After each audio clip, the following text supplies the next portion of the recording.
Nahmaduhu wa nasta'inu wa nastaghfiruh wa natubu ilaih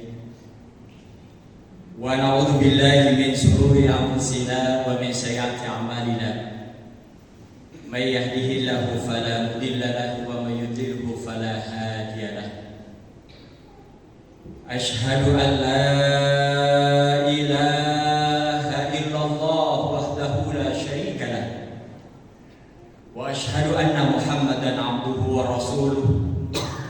Allahumma salli wa sallim ala nabiyyina Muhammadin wa ala alihi wa sahbihi ajma'in, amma ba'd.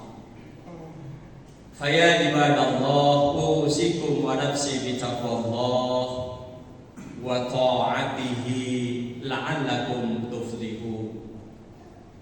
Faqad qala Allah Ta'ala fi kitabihil karim wa huwa asdaqul qailin. A'udzu billahi minasyaitonir rajim. Bismillahirrahmanirrahim. Ya ayyuhalladzina amanu taqullaha haqqa tuqatih wa la tamutunna illa wa antum muslimun. Wa qala aidan innal ladzina qalu rabbunallahu tsumma istaqamu fala khaufun 'alaihim wa la hum yahzanun. Shadaqallahul azim. Ikhwatul iman rahimakumullah. Saudaraku sekalian, jamaah Jumat Masjid Jami'ah Nasru yang dirahmati Allah Subhanahu wa taala. Alhamdulillah, bersyukur kita kepada Allah Subhanahu wa taala atas segala nikmat yang telah dikaruniakan kepada kita, baik yang tersirat maupun yang tersurat, yang bisa kita hitung jumlahnya, statistiknya, bahkan banyak yang tidak bisa kita hitung jumlahnya. Oleh karenanya, berkaitan dengan nikmat ini, memang Allah tidak pernah meminta kepada kita untuk menghitungnya, tetapi bagaimana kita menyikapi atas segala nikmat yang sudah Allah berikan. Apakah kita termasuk orang-orang yang pandai mensyukuri atas apa yang sudah Allah karuniakan kepada kita, ataukah justru kita termasuk orang-orang yang kufur terhadap nikmat Allah? Salawat dan salam pada junjungan kita yang mulia baginda Rasulullah Muhammad sallallahu alaihi wasallam, sebaik-baik figur, sebaik-baik suri teladan buat kita semua. Beliau yang amat sangat berharap kita umatnya, termasuk orang-orang yang paling banyak, umat atau kaum yang paling banyak bisa meminum segarnya telaga Kautsar, dan beliau menunggu kita di telaga Kautsar. Oleh karenanya jamaah sekalian, agar kita termasuk orang-orang yang berada di dalam barisan Rasulullah Muhammad sallallahu alaihi wasallam, mendapatkan nikmat minum segarnya telaga Kautsar, bahkan bisa masuk surga yang majelisnya berdekatan dengan Rasulullah Muhammad sallallahu alaihi wasallam, maka tidak ada jalan lain kecuali kita ittiba'ur Rasul, mengikuti, mencontoh, mensuri teladan atas apa yang sudah dilakukan, yang sudah dicontohkan qaul wal af'al dari Rasulullah Muhammad sallallahu alaihi wasallam. Beliau tinggalkan kepada kita, untuk kita, kitabullah wa sunnatur rasul, kitab suci Al-Quran dan sunnah Rasulullah Muhammad sallallahu alaihi wasallam, yang mana selama kita berpegang teguh dengan keduanya, maka niscaya Allah akan jaga, Allah akan pelihara, Allah akan selamatkan kita kehidupan dunia dan akhirat kita. Masyaallah muslimin rahimakumullah. Adalah sunnatullah ketika Allah mengutus hamba-hambanya yang mulia dari kalangan para nabi dan rasul. Mereka mengajak manusia untuk bertauhid, mengajak manusia hanya menyembah kepada Allah Subhanahu wa ta'ala. Namun realitas di lapangan begitu banyak orang yang memusuhinya, begitu banyak musuh-musuhnya, baik yang nampak maupun yang tidak nampak. Ini juga yang harus kita sadari sebagai bagian daripada orang beriman, sebagai bagian dari umatnya Rasulullah Muhammad SAW. Sadar kita bahwa betapa banyak musuh-musuh yang ada di sekitar kita. Para ulama mengklasifikasi menjadi 4 kelompok berdasarkan dalil-dalil yang ada. Siapa saja sebenarnya yang menjadi musuh-musuh bagi orang yang beriman? Yang pertama, yang menjadi musuh orang yang beriman, dia beriman juga. Dia sholat, dia zakat, dia puasa, dia pergi haji. Tetapi sayang, di dalam hatinya tertanam yang namanya penyakit hasad. Oleh karenanya Allah mengajarkan kepada kita untuk selalu memohon perlindungan kepada Allah daripada orang-orang yang hasad apabila mereka hasad. Apa artinya? Orang hasad yang aktif, bukan orang hasad yang pasif. Wa min syarri hasidin idza hasad.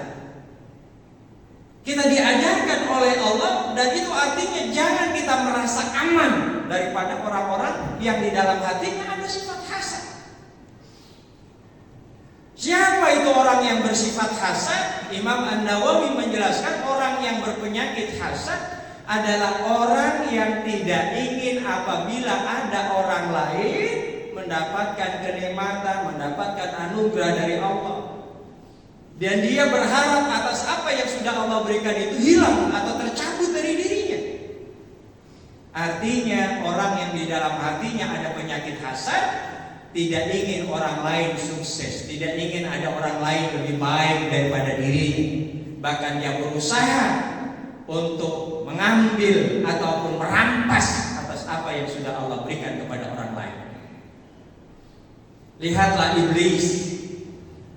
Apa yang membuat ayah kita Nabi Adam alaihissalam terusir dari surga? Karena iblis sifat hasad kepada Adam. 2 putra Adam, Khabil dan Qabil, dikisahkan oleh Allah dalam surat Al-Maidah ayat ke-27. Apa yang menyebabkan Qabil membunuh saudara kandungnya sendiri, Habil? Karena Qabil tidak ingin Habil sukses dalam usahanya dan kemudian mendapatkan istri yang cantik yang semestinya Habil itu berharap itu menjadi istrinya. Dari sifat inilah kemudian lantas Qabil membunuh saudaranya Habil. Lantas juga Allah kisahkan kepada kita bagaimana 10 orang saudaranya Nabi Yusuf, mereka hasad kepada Yusuf dan mereka bersekongkol untuk membunuh ataupun melenyapkan Yusuf, dan dilemparkanlah Yusuf ke dalam sumur. Karena mereka iri kepada Yusuf, mereka tidak ingin Nabi Yusuf lebih disayang daripada ayah mereka Nabi Yakub alaihissalam. Bahkan pada masa Rasulullah Muhammad SAW tidak sedikit di antara beliau orang-orang yang di dalam hatinya ada penyakit hasad, kebencian, kedengkian, apalagi berbaur menjadi sifat munafik. Mereka tidak ingin kedudukannya, status sosialnya diambil alih oleh Rasulullah Muhammad SAW, sehingga akhirnya mereka melakukan berbagai macam upaya teror, sabotase kepada Rasulullah. Bahkan orang-orang kafir sampai hari ini, kenapa mereka tidak mengakui kenabian Rasulullah Muhammad SAW? Salah satu di antara yang menyebabkan mereka melakukan itu karena ada sifat hasad dalam diri mereka. Ini bahayanya sifat hasad. Oleh karenanya, bagaimana kita selalu memohon perlindungan kepada Allah, sebagaimana yang Allah ajarkan, wa min syarri hasidin idza hasad, di dalam surat Al-Falaq. Kemudian siapa musuh kedua kita? Musuh kita berikutnya adalah mereka orang-orang munafik. Bahkan Imam Abu Qatadah mengatakan orang-orang munafik ini sholat, zakat, puasa, bahkan mereka juga qiyamul lail juga. Orang munafik juga qiyamul lail, sholat malam, tapi sedikit sekali sholat malamnya. Kalau orang munafik saja sholat malam, lantas bagaimana dengan kita yang tidak sholat malam? Dan orang-orang munafik ini amat sangat berbahaya. Bukan hanya 3 cirinya: dusta, khianat, ingkar janji, tidak aman. Bukan hanya itu, daripada orang munafik. Bahkan 3 ulama besar kita, Imam Ibnu Qayyim al-Jauziyah, Dr. Yusuf Qaradawi, Dr. Wahbah Zuhairi, beliau mengatakan orang munafik itu berbahaya daripada orang kafir. Kenapa demikian? Kalau orang kafir jelas nyata, tapi orang munafik dia membaur bersama kita. Ini juga tidak kalah berbahaya. Bahkan Imam Ibnu Qayyim al-Jauziyah sempat berkomentar, hampir-hampir saja Al-Quran ini isinya menggambarkan tentang bahayanya orang munafik. Oleh karenanya jemaah sekalian, sungguh sangat ironis kalau kita begitu akrab, begitu permisif dengan sifat-sifat munafik yang ada di dalam lingkungan kita, apalagi kalau itu ada di dalam diri para pemimpin kita. Yang ketiga yang menjadi musuh bagi orang beriman adalah setan. Dia tidak pernah lelah, dia tidak pernah berhenti untuk mengganggu, untuk memprovokasi, untuk menjerumuskan anak cucu Adam agar mereka semua pada akhirnya menjadi pengikut-pengikut atau sahabat-sahabatnya setan. Ini juga yang seringkali kita tidak sadari, bahwa kita bukan saja menjadikan setan sebagai musuh, tetapi tidak sedikit di antara kita yang justru menjadikan setan sebagai sahabat, sebagai teman. Di antaranya adalah dengan sifat mubazir dalam urusan makanan dan minuman. Ini termasuk salah satu hal yang patut menjadi kesadaran kita dan komitmen kita. Bagaimana mungkin kita menjadikan setan sebagai musuh kalau pada kenyataannya justru kita berakrab dengan yang namanya setan. Dan betapa banyak Allah mengajarkan kepada kita untuk selalu berlindung daripada segala tipu daya setan, termasuk bahkan ketika kita hendak membaca Al-Quran, fasta'iz billahi minasyaitonir rajim. Allah ajarkan kepada kita untuk juga memohon perlindungan kepada Allah dari segala tipu daya ataupun godaan setan. Kemudian musuh orang beriman yang keempat adalah orang-orang kafir. Dan baginda Nabi membagi 2 kelompok orang kafir ini, ada yang namanya kafir harbi dan ada yang namanya kafir zimmi. Kafir zimmi adalah orang kafir yang mau hidup membaur dengan kita, yang mereka mau bersahabat dengan kita dan patut dilindungi ya oleh orang Islam yang namanya kelompok dari kafir zimmi. Tetapi yang namanya kafir harbi, orang kafir yang tidak pernah suka, orang kafir yang tidak pernah ridho, orang kafir yang tidak pernah senang kalau Islam menjadi besar. Kita lihat perjalanan sejarah bangsa kita. Siapa yang menjajah lebih dari 350 tahun negara kita? Dan siapa yang menjajah 3,5 tahun lamanya, tetapi penderitaan yang dialami oleh bangsa kita luar biasa? Mereka adalah orang-orang kafir.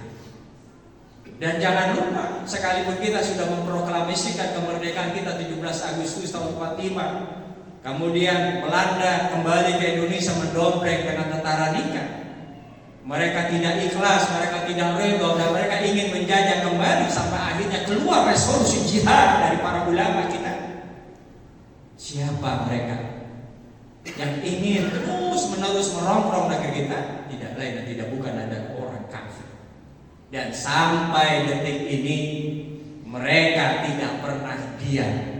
Mereka juga tidak pernah berhenti untuk menghisap, menyedot, merampas, mengambil alih baik secara kasar maupun secara halus harta dan kekayaan kaum muslimin di negeri ini.